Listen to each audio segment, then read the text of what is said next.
This is a WPTV news special. Riviera Beach, a city in turmoil. The turmoil started late at night at the very end of an hours-long city council meeting. Without warning, a motion carried that set off a series of controversies. Here we are 37 nights later, and Riviera Beach is fighting itself, council member against council member. Police chief against police officer, even neighbor versus neighbor. From a sudden and still unexplained firing. I'm prepared to make a motion to relinquish and fire the city manager at this time immediately for cause for misfeasance. To this secret meeting called to handle the unexpected fallout. I just arrived. So, oh, you just arrived? Yeah. Because we saw you get in earlier, so I was just wondering. Yeah, I've come and gone, and you couldn't have seen me. Okay, and you don't know what this meeting was about? No, I have no idea. You have to ask somebody that was in there. The police chief later changed his story, claiming he went to the meeting to provide security. That didn't sit well with his own police force, who delivered a stunning vote of no confidence. The chief, he just rules by intimidation. That's how he manages. He intimidates everyone. And if you're not his little buddy, you don't get anywhere. The chief responded by calling a news conference to criticize his own men and women. For those officers who have forgotten the core tenets of the oath and who have resisted being held accountable, I say, shame on you. The latest controversy? Council hiring an interim city manager based on his resume. No interview, no background check. I didn't come here tonight to hire someone as an interim. But that's officially what happened tonight. That's what happened tonight, yes. And turns out the man's past included an arrest for domestic battery. Because of our reporting, that man sent an email the very next day saying he would not accept the interim city manager's job. On the surface, it all sounds like a government story, but it's not. We believe it's an important story about the impact a political mess is making on people's lives. We get the phone calls, read the emails, see your Facebook post, and go to the meetings. People on all sides of the city manager issue are united in one way. They say they're tired of being embarrassed. They saying them people over there at the city of Riviera Beach, they are so stupid. I heard everybody say that. Anywhere I go, they talk about the council. The city is being vilified by all these things that are happening. We're not looking so good, and it's not the residents' fault. And I'll be honest with you, when I'm out somewhere, I don't want them to know I'm from Riviera Beach. I'm gonna be honest. Because it's embarrassing. The city is a brand, and you guys have ruined it. The property value should be plummeting at this point. Why? Why are you tearing apart a city that wants to move forward? This has become their foolishness to our city. Everybody's watching. Everybody started watching on September 20th. That is when Councilman Terrence Davis made the motion to fire then City Manager Jonathan Evans for cause. But our Wanda Moore, who has done great work on this story, is here to tell us what may have sparked that sudden firing. Wanda?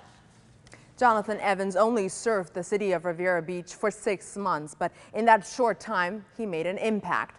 People I talked to believe he represented positive change, transparency. Ironic then that these 3 city council members joined forces to fire Evans without explanation.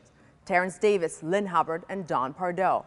During the course of my WPTV investigation, I uncovered emails that showed Evans started to investigate both Pardo's and Hubbard's use of public resources on private properties. Hubbard now admits that's why she voted to fire Evans.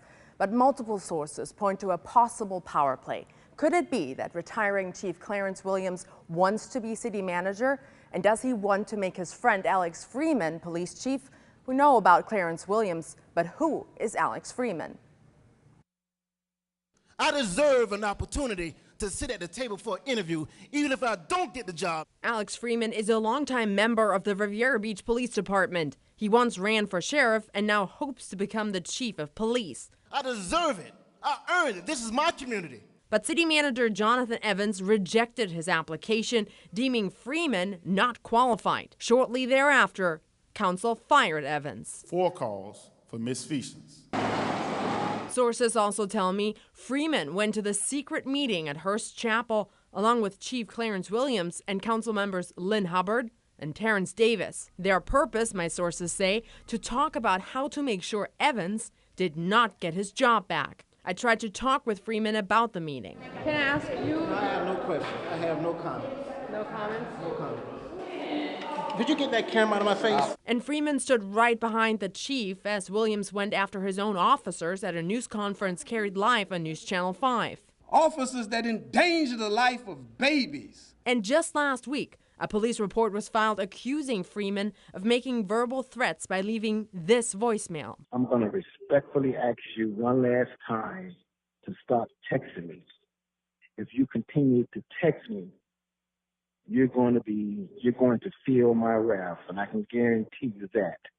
You know, I know you think you're big and bad with your little motorcycle game, but if you continue to text me, you're going to see a side of me that you're not prepared for.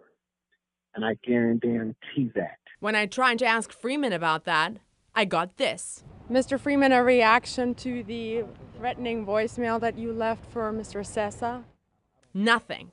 That's just the most recent complaint against Freeman. Hired in 1993, Freeman was suspended in 1998 after a Florida Department of Law Enforcement investigation found him guilty of perjury during official proceedings. In 2006, Freeman got a verbal warning for not following protocol during an arrest. The allegations against Freeman and another officer were slamming the suspect to the ground, searching a vehicle illegally, and forcing the girlfriend of the suspect to expose herself to officers. In 2008, an officer reported Freeman held him against his will in his office, threatened him with disciplinary action, saying, quote, "I'm going to be here a long time and I will always outrank you." In 2013, an intern with the police department claimed Freeman made racial remarks about Arabic people and then ended his internship because of his ethnic background. The allegations were not sustained.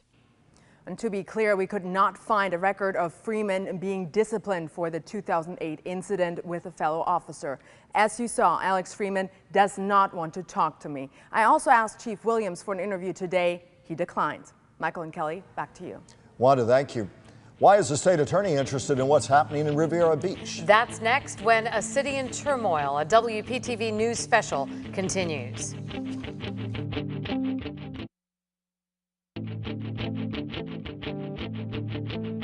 This is a WPTV News special, A City in Turmoil. For weeks, we've reported that Riviera Beach Police Chief Clarence Williams planned to retire in December. Then we got word the chief planned to push that date back. That led to this exchange with Mayor Thomas Masters during Tuesday night's meeting. Chief, I've gotten some calls concerning your exit date. Some say it's December the 5th. And some say it's in February. Could you clarify which date? Mr. Mayor, I'm not prepared to announce that date. Wanda joins us on set. What's your take on the chief's response? To me, it was very interesting, not only that the mayor felt the need to actually ask the chief in public that question, but then also that we still don't have a definitive answer. Before it was December, then there were rumors it might be February, so now we don't know at all. That was very telling. There is, though, in his contract, apparently I learned, something that he has to retire no later than February 12th. So that is what we're looking at right now. The state attorney has gone on record saying that he's watching what's happening in Riviera Beach. First of all, explain why.